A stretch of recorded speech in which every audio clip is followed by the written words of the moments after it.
Class 11th centre of mass lesson हमारा चल रहा है, जिसके अंदर हमने अभी तक 2 वीडियो बना लिए हैं, डिस्क्रीट मास और प्लेन के बारे में। आज हम 3D स्ट्रक्चर के masses, centre of masses find करेंगे। 3D स्ट्रक्चर में मेनली 3 चीज़ें हमको फाइंड करना होगी बच्चों। सबसे पहले होलो हेमिस्फीयर, सॉलिड हेमिस्फीयर और कोन, है ना। सब पहले बात करते हैं होलो हेमिस्फीयर की, कि होलो हेमिस्फीयर क्या होता है और किस प्रकार से हम उसका सेंटर ऑफ मास फाइंड करते हैं। बच्चों स्फीयर मतलब एक बॉल जो उसको बीच में से कट कर दिया गया हो, तो वो होलो हेमिस्फीयर हो जाएगा।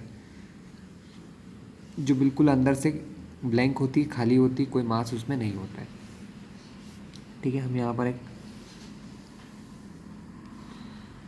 बॉल बना लेते हैं। ये जो पार्ट ऊपर दिख रहा है ना, ये जो पार्ट है ये वाला, ये पार्ट कौन सा है बच्चों? ये उसकी सरफेस वाला पार्ट है। ये जो ऐसा गोल गोल दिख रहा है ये उसका माउथ है, जो हमको खुला दिखता है। किसी बाउल को देख लो आप, किसी कोकोनट को हाफ कर दें तो बीच का पार्ट जो होता है वो सब क्या होता है? एक होलो हेमिस्फीयर होता है। हमको इसका सेंटर ऑफ मास फाइंड करना है। इस होलो हेमिस्फीयर का जो सेंटर है वो हमारा ओरिजिन पर है, ठीक है, एक्स एक्सिस, और ऐसे हम लोग वाई एक्सिस है। ये इसकी रेडियस आर हमने एज्यूम कर ली है। क्या एज्यूम किया है बच्चों? रेडियस आर एज्यूम कर लिया। और अब हमको इसका सेंटर ऑफ मास निकालना है। तो सेंटर ऑफ मास निकालने के लिए एक छोटा सा फॉर्मूला हमने देख रखा है बच्चों, ध्यान से देखिए। इसको इतना एक्स एक्सिस बना लूँ। ये जो सेंटर है ये बिल्कुल बिल्कुल बीचों बीच में है, मतलब एक्स और ये एक्स एक्सिस के दोनों तरफ बराबर है। एक्स के इधर भी उतना ही है, एक्स के इधर भी आर है। इसका मतलब एक्स एक्सिस पर जो इसका सेंटर ऑफ मास आना है वो इस पर ही लाइन पर आएगा, क्योंकि ये बिल्कुल सेंटर से निकल के जा रही है। कहाँ से निकल के जा रही है? सेंटर से। तो एक्स एक्सिस का पॉइंट तो कहाँ पर आएगा? यहाँ पर आएगा। लेकिन वाई एक्सिस का पॉइंट कहाँ पर आएगा? वो यहाँ से कितना ऊपर होगा? ये चीज़ें हमको अब फाइंड करना पड़ेगी, ठीक है। तो इसके लिए हम चलिए हम स्टार्ट करते हैं। तो हम क्या करते हैं, इस ऑब्जेक्ट से, मतलब ये जो हमारा सेंटर है ना, इससे एच हाइट पर, ऐसे ऐसे एच हाइट पर इस सरफेस पर एक ऐसा एलिमेंट मान लीजिए। अब ये एलिमेंट कैसा होगा? तो ये एलिमेंट बच्चों ऐसी सर्कुलर रिंग्स होंगी,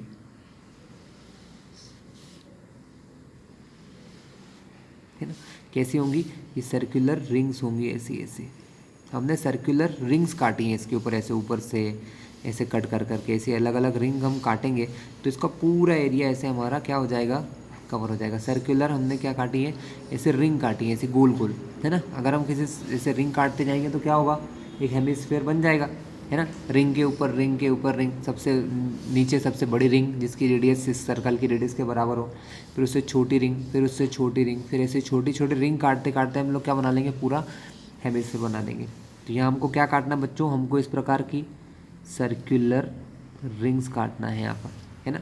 यानी सर्कुलर शेल काटना है, सिंपल सी बात है। क्या काटना है? सर्कुलर शेल काटना है, ठीक है।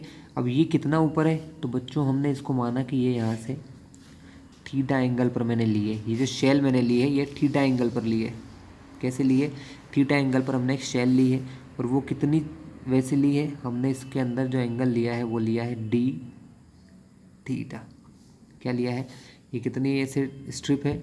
ये डी थीटा जितनी चौड़ी स्ट्रिप्स है। अब ये जो एरिया है हमको ये फाइंड करना होगा। ऐसा हमने क्यों किया है?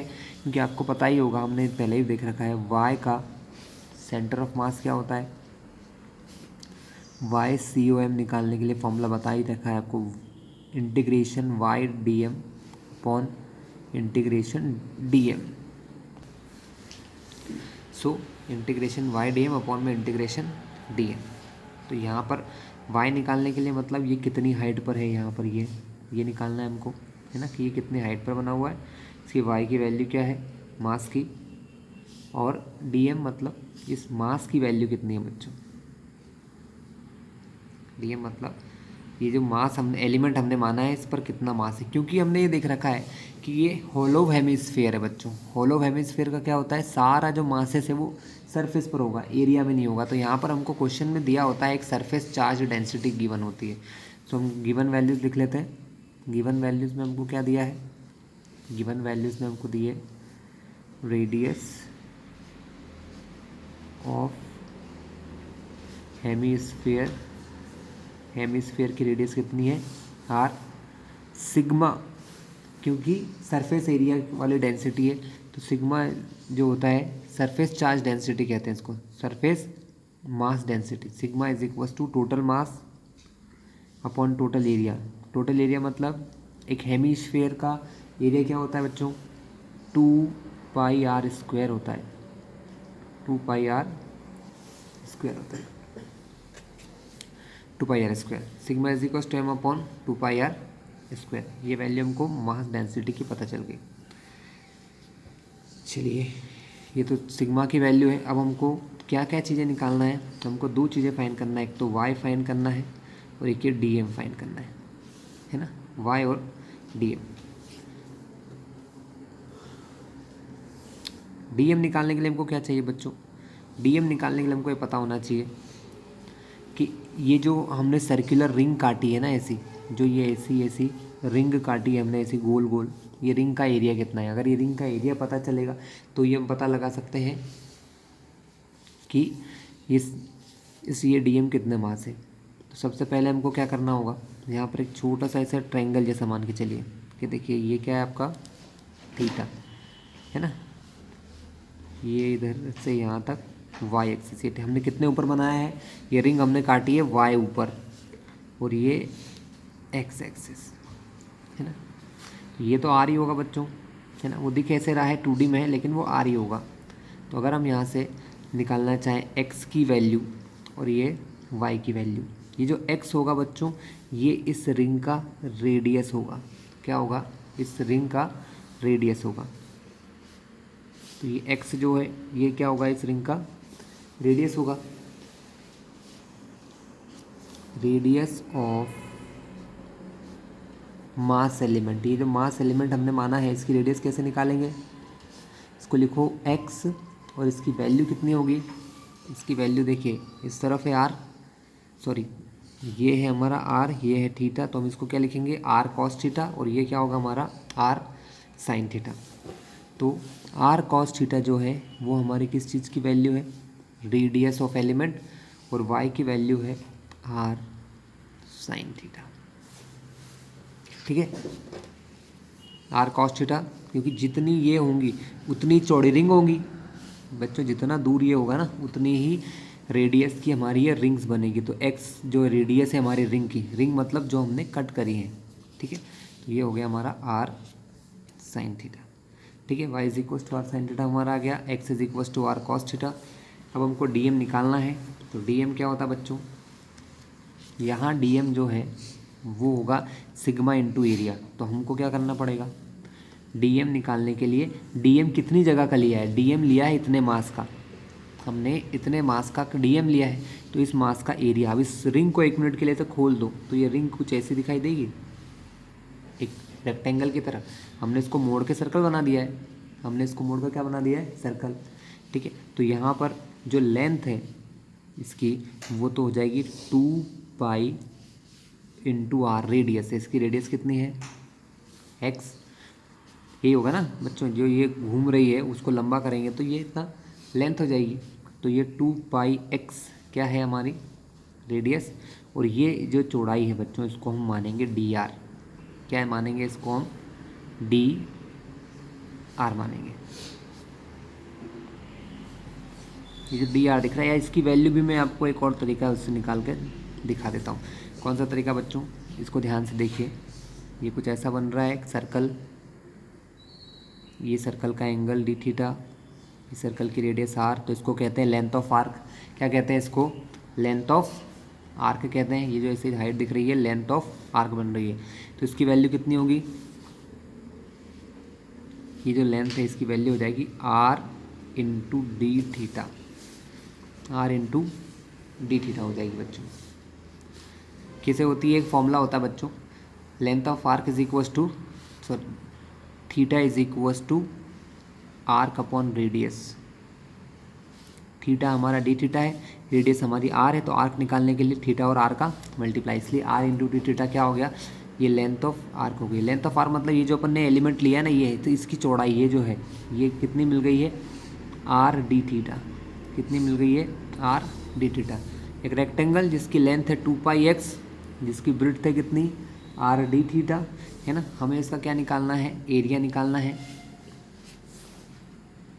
तो एरिया क्या हो जाएगा, 2 पाई एक्स की वैल्यू कितनी है, आर कॉस थीटा, और यहाँ है आर डी थीटा। ये किसकी वैल्यू है, ब्रिड्थ की वैल्यू है, आर डी थीटा। तो हमारा एरिया आ जाएगा 2 pi are square cos theta D theta. ये हमारा एरिया है। अब हमको निकालना है मास की वैल्यू। तो मास कितना होता है बच्चों, मास होता है सिग्मा इंटू एरिया। लेकिन यहाँ पर अगर m की जगह हम लेते हैं dm, क्या लेते हैं, dm, तो सिग्मा में किसका मल्टीप्लाई करना पड़ेगा, इस वाले एरिया का, क्योंकि ये एरिया का मास कितना है, dm है। जब टोटल एरिया ये होता है तो मास m होता है। अब यहाँ पर टोटल एरिया इतना है तो उसका मास dm हो जाएगा, है ना। तो इसके अपॉन में क्या आएगा, 2 pi are square cos theta D theta. ये dm की वैल्यू है, ये वैल्यू यहाँ ले जाएंगे तो हमारा dm कितना हो जाएगा, dm हो जाएगा sigma into 2 pi are square cos theta D theta. हमको दो चीज़ की वैल्यू चाहिए होती है क्वेश्चन के अंदर, y और dm दोनों हमने निकाल लिया है। y हमारा आर साइन थीटा है और dm हमारा sigma 2 pi are square cos theta D theta है। क्लियर है, वैल्यू पुट कर दें, centre of mass of y COM, ठीक है, इंटीग्रेशन y dm, y की जगह y की value R sine theta,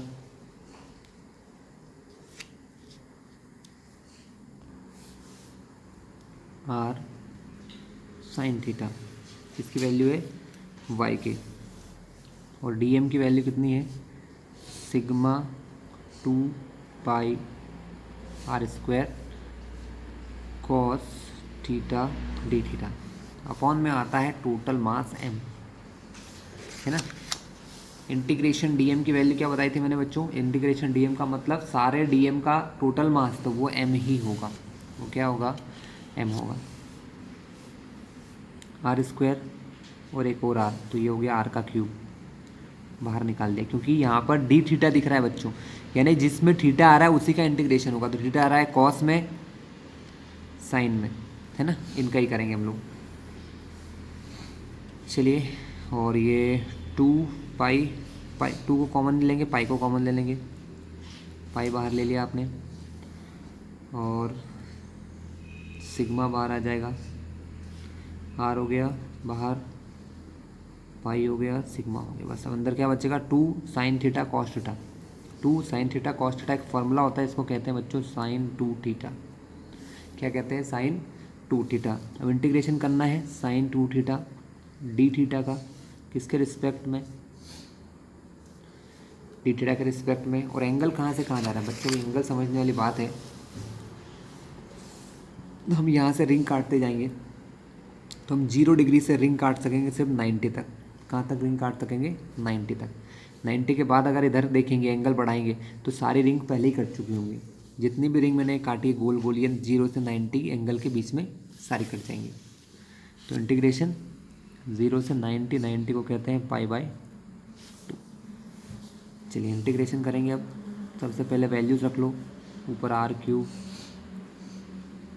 into pi. Sigma की वैल्यू हमने ऊपर क्या देखी थी बच्चों, सिग्मा की वैल्यू देखी थी m upon 2 pi are square, और ये वाला कैपिटल M। इंटीग्रेशन करो, इंटीग्रेशन क्या होता है साइन 2 थीटा का minus cos 2 theta upon 2। Sine का होता है माइनस कॉस 2 थीटा, 2 थीटा का फिर से करते हैं बच्चों तो अपॉन में 2 आ जाता है। ये इंटीग्रेशन का रूल होता है कि जो फंक्शन ऑफ फंक्शन होता है, यहाँ जैसे 2 थीटा है तो 2 थीटा का 2 जो है वो मल्टीप्लाई की जगह डिवाइड में जाता है। लिमिट है 0 से पाई बाय 2 तक।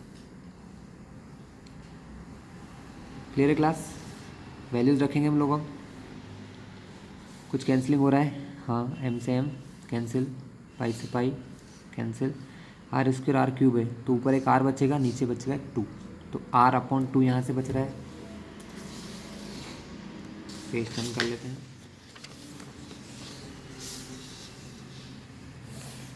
तो ऊपर से बचेगा r अपॉन 2 जो इंटीग्रेशन की वैल्यूज़ हैं यहाँ पर अपन लिमिट रखते हैं। पहले अपर लिमिट आती है फॉर्मूले का माइनस कॉस 2 इंटू थीटा की जगह रखा पाई/2, ये फॉर्मूले का माइनस, ये ऑलरेडी एक माइनस फार्मूले में के अलावा भी है, ये माइनस फार्मूले में आता है, ये माइनस हमने लगाया है, और ये हो जाएगा कॉस 2 थीटा इंटू 0। इसकी जगह 0 रखेंगे तो आंसर 0 आएगा, इसलिए बार बार नहीं करेंगे। और इसके अपॉन में ये वाला 2। चलिए क्लास हम आगे चलते हैं।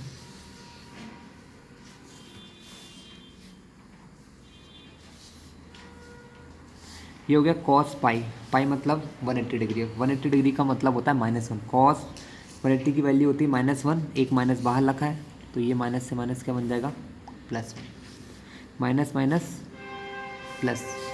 कॉस 0 क्या होता है 1, तो यहाँ क्या आ जाएगा बच्चों 1 अपॉन में 2 है तो 2, ये 1 + 1 2 होगा, 2 से 2 कट के आंसर 1 आएगा।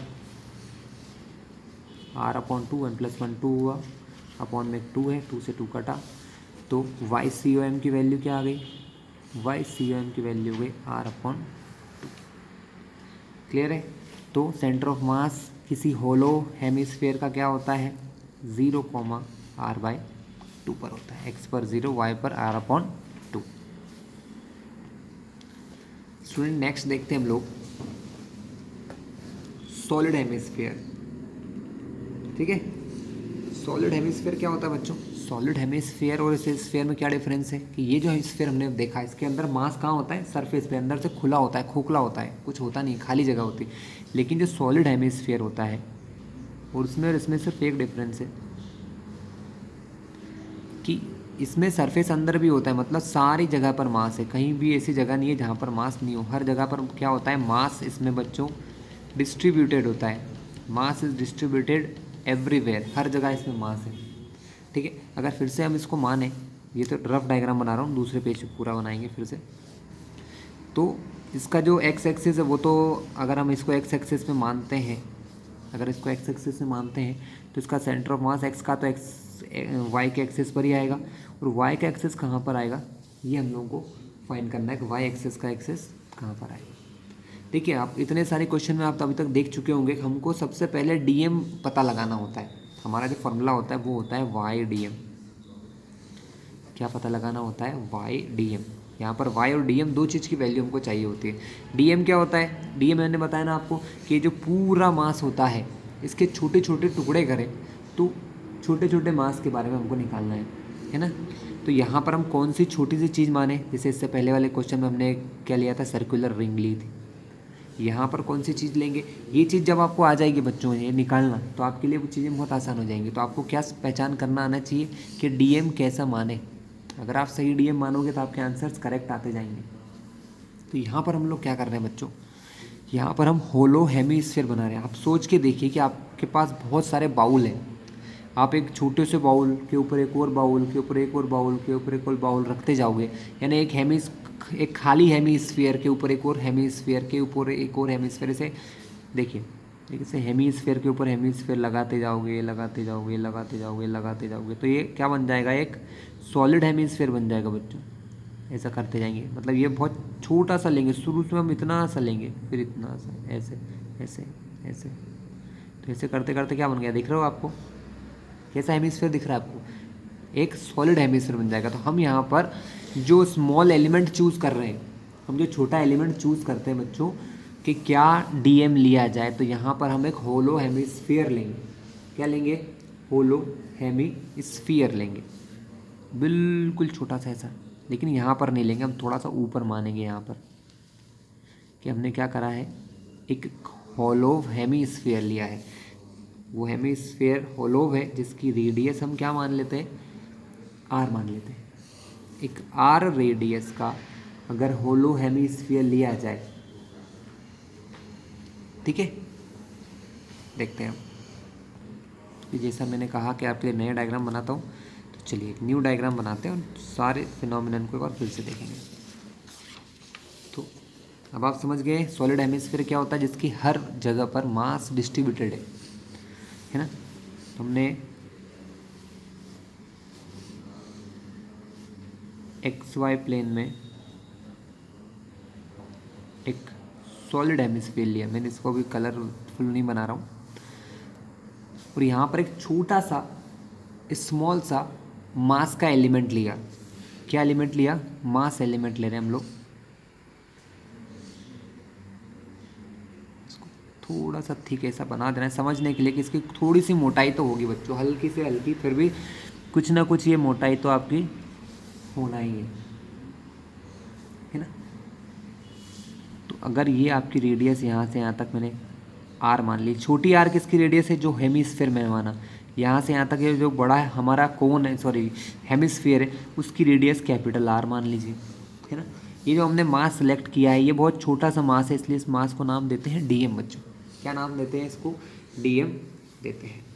चलिए अब हमको क्या करना होता है, हमको दो चीज़ों की वैल्यू चाहिए होती है। किस किस की? वाई सी ओ एम अगर तुम्हें फाइन करना है तो आपका फॉर्मूला वही है जो अभी तक था, वाई डी एम अपॉन में सिग्मा डी एम। इसकी वैल्यू तो टोटल मास हो जाती है, इसकी वैल्यू तो क्या हो जाती है? Mass of total system. तो हमारे सिस्टम का टोटल मास हम क्या मान लेते हैं? Total mass of hemisphere is capital M. Total mass को हमने क्या मान लिया है? कैपिटल एम मान लिया है। तो अपन यहाँ से चलो कुछ लिख लेते हैं, let the total mass of solid hemisphere is M. Total mass हमने क्या मान लिया? हेमिस्फीयर का कैपिटल एम मान लिया है, with radius capital R, with radius capital R, जिसकी रेडियस कितनी है? कैपिटल आर रेडियस है बच्चों, है ना। तो इसकी मास डेंसिटी क्या होगी? यहाँ पर मास डेंसिटी होगी बच्चों सिग्मा टाइप नहीं होगी, यहाँ मास डेंसिटी रो टाइप होगी। रो मतलब पूरे वॉल्यूम में मास जो है वो हर जगह पर है, इसकी सरफेस पर नहीं है, उसके अंदर भी भरा हुआ है ना। जैसे मान के चले कि कोई ग्लास कांच की कोई बॉल हो बच्चों, कंचे खेलते हैं बच्चे आप लोग, अगर उसको बीच में से कट कर दो तो कैसे उसमें हर जगह मास भरा होता है, उस टाइप की ये कोई हेमिस्फेरिकल सॉलिड शेप है ये। तो इसका मास जो होता है, इसकी डेंसिटी वो होती है मास अपॉन वॉल्यूम होती है। डेंसिटी क्या होती है? Mass upon volume. Hemispherical shell की डेंसिटी होगी मास अपॉन वॉल्यूम। अब ये जो हेमिस्फीयर है इसका वॉल्यूम आप लोगों को 10th क्लास में पढ़ाया जाता है, स्फीयर का हाफ। स्फीयर का वॉल्यूम होता है 4/3 पाई आर क्यूब,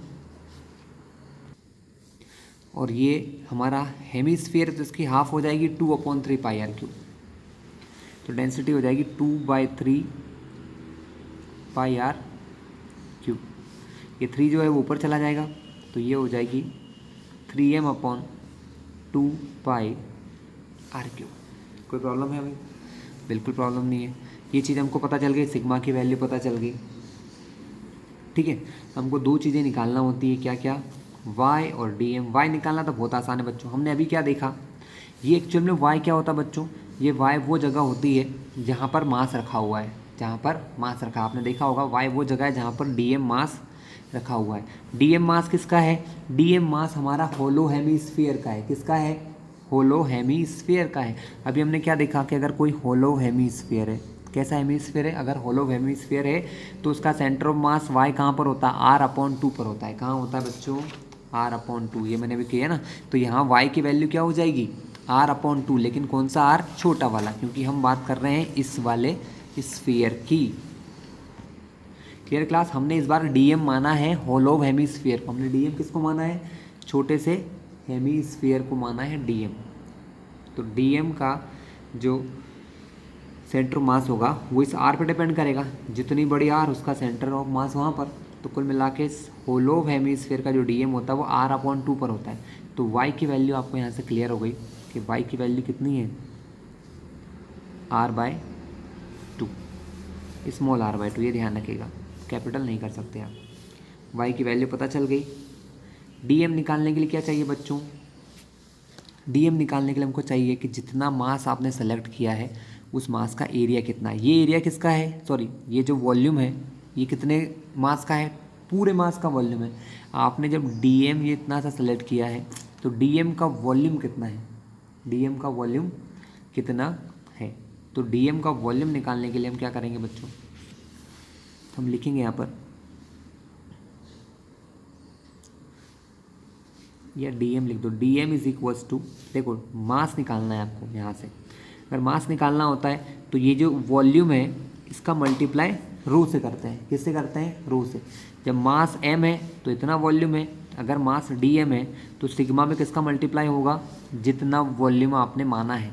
तो d M is equal to sigma, sorry rho है ये, rho into d m mass का वॉल्यूम। डी एम क्या माना आपने, डी एम आपने माना एक हॉलो हेमीस्फीयर, खाली हेमीस्फीयर माना। तो खाली हेमीस्फीयर का मास कहाँ पर होता है, उसका मास तो सरफेस पर ही होता है, कहाँ पर होता है, सरफेस पर, है ना। लेकिन उसका वॉल्यूम कैसे निकाला जाता है, देखिए वॉल्यूम हमेशा होता है एरिया इंटू हाइट। क्या होता है, एरिया इंटू हाइट। यहाँ पर ये जो हेमीस्फीयर माना है उसकी कुछ ना कुछ तो ऐसे विड्थ होगी बच्चों, भले धागे जितना भी होगा पतला, लेकिन कुछ ना कुछ तो होगा, यानी उतनी जो ये थिकनेस है इसको हमने क्या मानेंगे, इसको हम मान के चलेंगे डी आर। तो हमारा जो एरिया आएगा ना, एरिया आएगा 2πr² into D R. D M is equal to sigma 2πr² into D R. ठीक है, डी आर क्या है, इसकी थिकनेस है, क्या है, थिकनेस। आपसे कभी कोई बोले कि ये जो पेपर मैं देख रहा हूँ, ये जो पेपर है, देखिए इस पेपर को, इसका वॉल्यूम निकालिए, तो आप क्या करोगे, इसका एरिया तो रेक्टेंगल होता है पेपर, तो लेंथ इंटू ब्रेड्थ से एरिया आ जाएगा, और उसमें ये जो थिकनेस होती है, ये थिकनेस का मल्टीप्लाई कर दोगे, भले ये बहुत छोटी है लेकिन करोगे तो आपको कुछ ना कुछ वॉल्यूम पता चल जाएगा। वैसे ही मैंने जो हेमीस्फीयर माना है, गोल बॉल मानी है, उसकी कुछ ना कुछ थिकनेस तो होगी बच्चों, तो उसकी थिकनेस हमने डी आर मान ली, क्योंकि थिकनेस ही तो बढ़ती जाएगी, थिकनेस क्या होगी, धीरे धीरे बढ़ती जाएगी। जब ये थिकनेस बढ़ते बढ़ते बढ़ते यहाँ पहुँच जाएगी आर तक, तो आप क्या बोलोगे, काम खत्म। ठीक है, तो यहाँ पर डी एम की वैल्यू पता चल गई, वाई की वैल्यू पता चल गई, वाई सी ओ एम निकाल लेते हैं। वाई सी ओ एम क्या होगा, sigma y D m, y की जगह r/2 इंटू डी एम के प्लेस पे rho into 2πr² d r upon total mass. ठीक है, आर कहाँ से कहाँ तक ले सकते हो आप, आर आप ले सकते हो बच्चों 0 से चालू होकर कहाँ तक, कैपिटल आर तक, है ना, यानी इंटीग्रेशन 0 टू कैपिटल आर। किसके रिस्पेक्ट में इंटीग्रेशन होगा, स्मॉल आर के, तो आर वाली चीज़ों को यहाँ रखेंगे, सबको बाहर कर देंगे। ठीक है, एक काम करते हैं, पहले सिग्मा की वैल्यू रख के फिर करेंगे, जिससे क्लियर हो जाएगा सब। 0 टू r/2 अपॉन में है m। रो की वैल्यू कितनी है बच्चों, रो की वैल्यू है 3m अपॉन 2πr³। चलिए 3m अपॉन 2πr³। सिग्मा की वैल्यू रख ली, ये r/2 लिख लिया, ये अपॉन का लिख लिया, ये लिखना बाकी है 2π स्मॉल r² और डी आर। यहाँ बहुत सारे बच्चे आर से आर को काट देंगे, गलती मत करना, ये नहीं कटेगा, बाद में कटेगा। ठीक है, तो 2π से 2π कैंसिल, m से m कैंसिल, है ना। बाहर क्या आ रहा है, इंटीग्रेशन से बाहर आ जाएगा, ऊपर से देखो ये r तो इस r से मल्टीप्लाई हो जाएगा, है ना, तो ये r³ हो जाएगा, ये 3 बाहर आ जाएगा बच्चों, 3 यहाँ से 2, 3/2 और एक कैपिटल r³ बाहर आ गया, क्योंकि differentiation sorry integration small R का होगा, किसका होगा, स्मॉल आर का, ये स्मॉल आर है, कैपिटल आर का होगा क्या, नहीं होगा। तो हमने 3/2r³ बाहर ले लिया, इंटीग्रेशन करेंगे 0 से r में, अंदर बचा r³ 3 और ये आपका डी आर। ठीक है, चलिए स्टार्ट करें। इंटीग्रेशन r³ का आप लोगों को बहुत आराम से आता होगा बच्चों, पढ़े लिखे हो सब लोग। r⁴ एक पावर बढ़ाते हो, है ना, इंटीग्रेशन में यही करते हैं, एक पावर बढ़ाते हैं और अपॉन में 4 का 4 रखते हैं, r⁴/4, ये हो गया आपका r, ये हो गया 0, ये 3/2r³ हमने बाहर रख लिया। ठीक है, एक बार r रखेंगे तो ये क्या हो जाएगा 3/2r³। जब हम इसकी जगह r रखेंगे तो ये हो जाएगा r⁴/4। अगर 0 रखूँगा तो माइनस में हो जाएगा 0, 0 की कोई वैल्यू होना नहीं है, हटा देंगे तो ये आएगा वैल्यू बाहर 3 अपॉन में देखो सीधा मल्टीप्लाई कर रहा हूँ, 2 4 ज़ा 8, 3/8, ऊपर r की पावर 4 है, नीचे r की पावर 3 है, 4 पावर में 3 जाएगी, तो ये हो जाएगा 3r/8। ये हमारे YCOM की वैल्यू आ गई। तो हमारा सेंटर ऑफ मास क्या हो जाएगा, 0 × 3r/8। क्लियर है क्लास? इजी था, है ना। हमको सिर्फ 2 चीज़ चाहिए होती है, अगर आप ये सीख गए तो आप हर एक किसी भी चीज़ का फाइंड कर सकते हो, एक तो DM और एक Y, है ना। दोनों मैंने आपको बता दिया यहाँ पर।